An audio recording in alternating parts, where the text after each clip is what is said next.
These Ghanaian artifacts, looted during British colonial rule, have now been returned from the UK and the US and went on public display for the first time this week. People travelled from across Ghana to see the repatriated plunder in the city of Kumasi. It is the seat of Asante King Otumfuo Osetutu II, known as the Asante Hene. The items that came back virtually the soul of the people of Ashanti.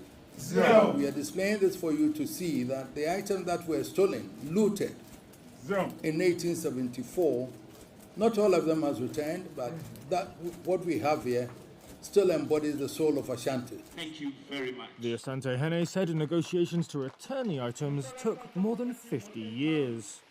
London's British and Victoria and Albert Museums and the Fowler Museum of the University of California sent the treasures back earlier this year.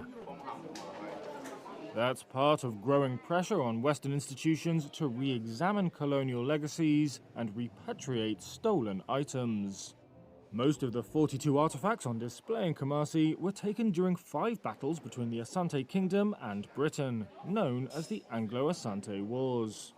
Many were pillaged directly from the Asante Palace. Visitor Laura Akuno said the return of the artifacts was an important milestone. Everything that we see is a piece of history, and so bringing it back is bringing back the history to the people to whom it belongs. We own the narrative and we should tell our story. Some of Britain's main national museums are banned by law from handing over or disposing of the bulk of their collections. Because of that, 32 objects from the British Museum and the Victoria and Albert are in Ghana on loan. Here's what's been making the business headlines in sub-Saharan Africa this week.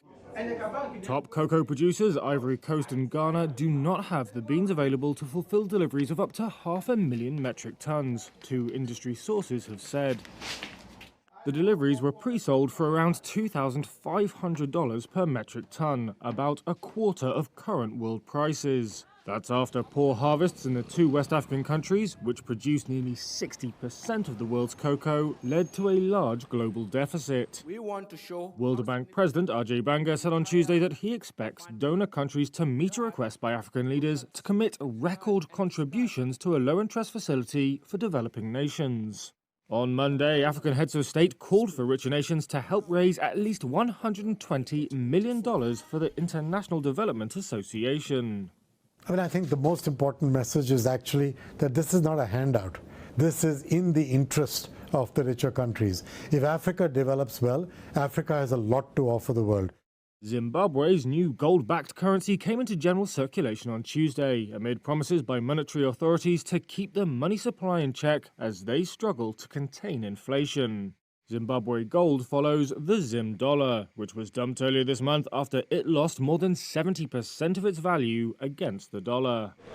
Kenya Airways said it would suspend flights to Democratic Republic of Congo's capital, Kinshasa, from Tuesday, after military authorities there failed to release 2 of its employees from detention despite a court order. Congo's military intelligence detained the staff on April 19th because of missing customs data on some valuable cargo. The company said it did not accept the cargo because the shipper's paperwork was incomplete.